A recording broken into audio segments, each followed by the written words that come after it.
Have you ever wondered what really happens to presidents after they leave the White House? We often see them as larger-than-life figures, powerful, untouchable, almost immortal. But in reality, many of their final moments were anything but dignified. From poisoned cherries to botched surgeries, even the most powerful men in America couldn't escape strange and tragic ends. And here's the fascinating part. The way these presidents died often revealed just as much about their time in history as the way they lived. Medicine was primitive. Hygiene was questionable. And sometimes, fate itself seemed to play a cruel trick. Stick with me until the end, because I promise you'll discover one president's death that is so bizarre, it almost sounds like fiction. That's your reward for watching all the way through. So, let's begin this journey. And where better to start than with the very first president of the United States, George Washington. George Washington, the first president, was a man who seemed almost superhuman to his people. He had led the revolution, shaped a new nation, and stepped away from power when he could have kept it. But in December 1799, his life came to an unexpected and painful end. It began with something small. He went out for a ride on a cold, wet day without proper clothing. He caught a severe throat infection. At first, it seemed like nothing serious, but the treatments he received were worse than the illness itself. Doctors at the time believed in bloodletting, draining a person's blood to cure disease. In Washington's case, they drained almost 80 ounces of his blood in just 2 days. That's about half of the body's supply. Instead of healing, he grew weaker with each attempt. His voice failed him, his breathing grew labored, and by the night of December 14th, 1799, he could no longer fight. George Washington died not from the sickness, but from the very treatments meant to save him. It was a shocking reminder that even the most powerful leader in America could fall victim to the limits of medicine in his time. After Washington came two men who were not only presidents, but also rivals, friends, but the very architects of America, John Adams and Thomas Jefferson. Their relationship was complicated. They worked together to draft the Declaration of Independence, then grew apart, then later in life, reconnected through letters. But what makes their story truly unforgettable is not just how they lived, but how they died. On July 4th, 1826, the 50th anniversary of the Declaration of Independence, both Adams and Jefferson passed away. On the very same day, Jefferson went first. He had been ill for weeks, but he refused to give in before July 4th arrived. His last hours were a quiet struggle, but he held on just long enough to see the nation celebrate its golden anniversary. He died that afternoon. Hours later, in Massachusetts, John Adams lay on his deathbed. His final words were, "Thomas Jefferson still survives." But he was wrong. Jefferson had already died earlier that day. Adams soon followed.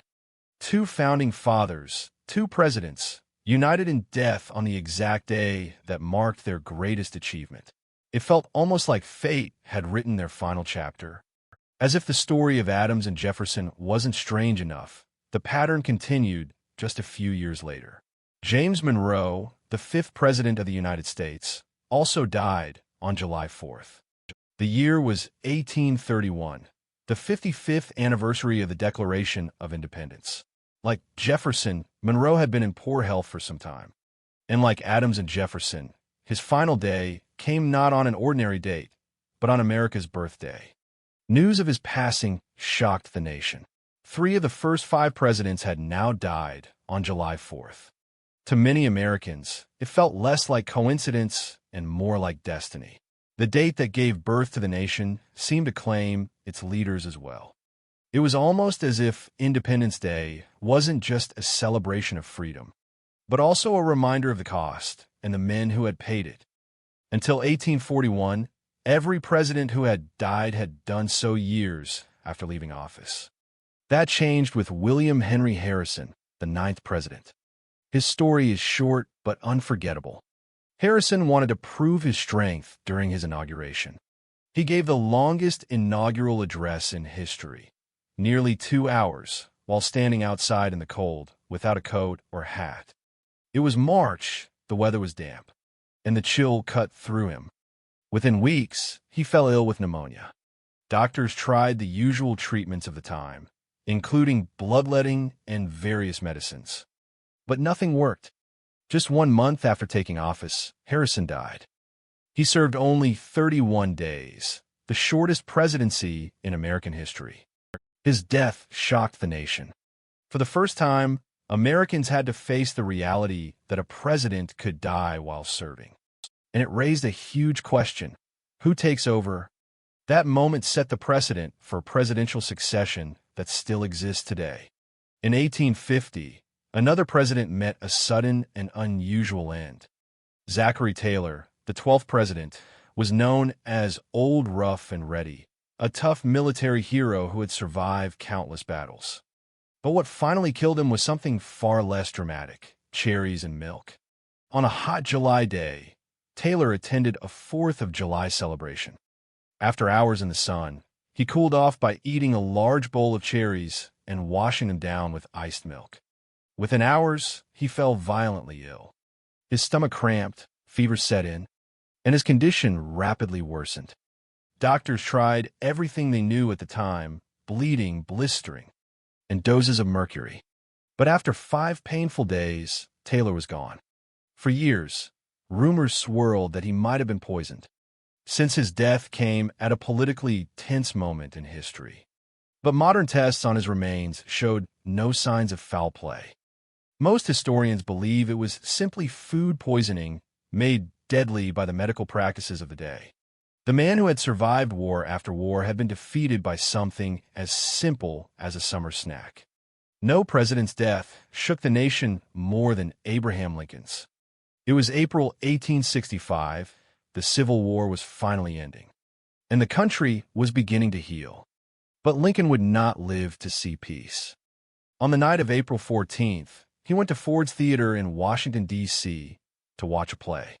In the middle of the performance, John Wilkes Booth, a well-known actor and Confederate sympathizer, slipped into the president's private box and shot him in the back of the head. Lincoln was carried across the street to a small boarding house, where doctors worked desperately through the night. But the wound was hopeless. At 7:22 the next morning, Abraham Lincoln took his final breath. The nation was stunned. Church bells tolled across the country. Millions wept openly. And for the first time in American history, a president had been assassinated. Lincoln's death turned him into a symbol of sacrifice, forever tied to the survival of the Union. In 1881, President James A.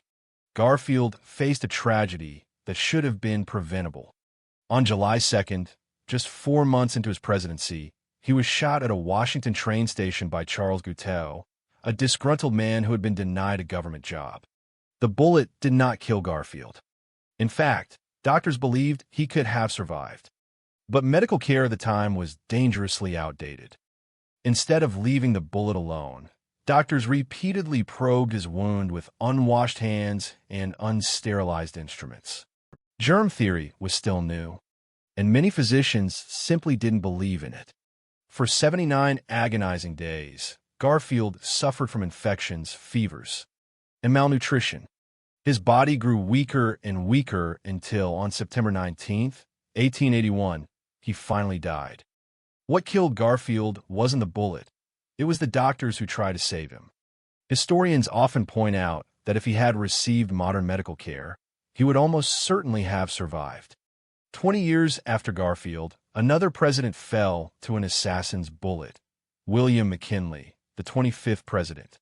It was September 1901, and McKinley was attending the Pan American Exposition in Buffalo, New York. While greeting the public, he was shot twice at close range by Leon Zalgas, an anarchist who opposed government authority. At first, McKinley seemed like he might recover. Surgeons removed one bullet, but the other was lost deep in his body. Without modern x-rays or antibiotics, they could do little. For several days, he appeared stable, even optimistic. But infections soon set in. His condition worsened. And on September 14th, just over a week after the shooting, McKinley died. The nation was devastated. His vice president, Theodore Roosevelt, was suddenly sworn in ushering in a new era of leadership.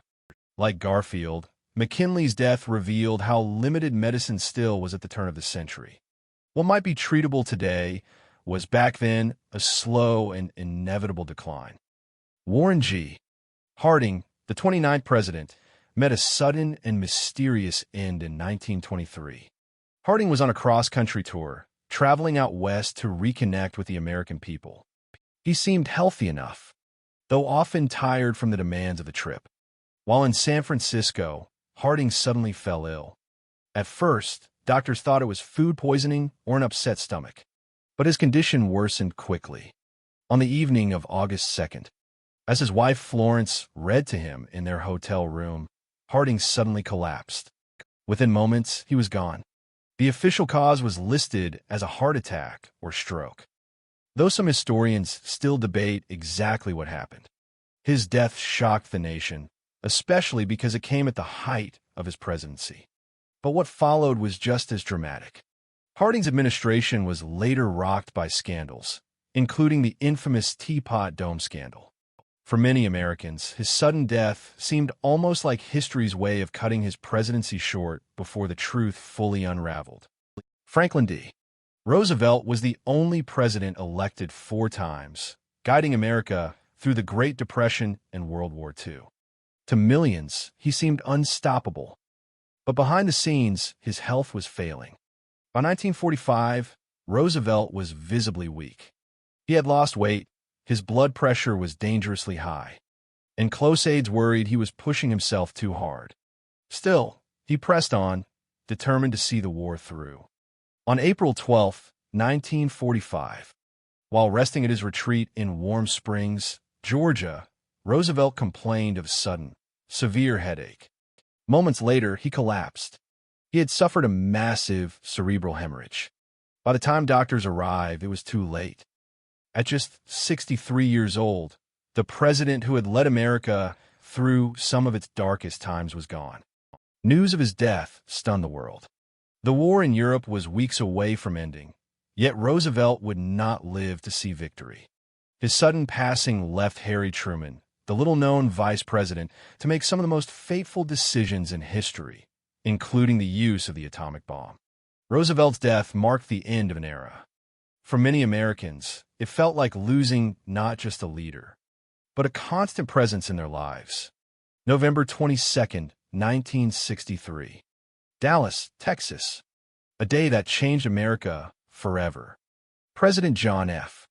Kennedy was riding in an open motorcade with his wife Jacqueline when gunfire suddenly erupted.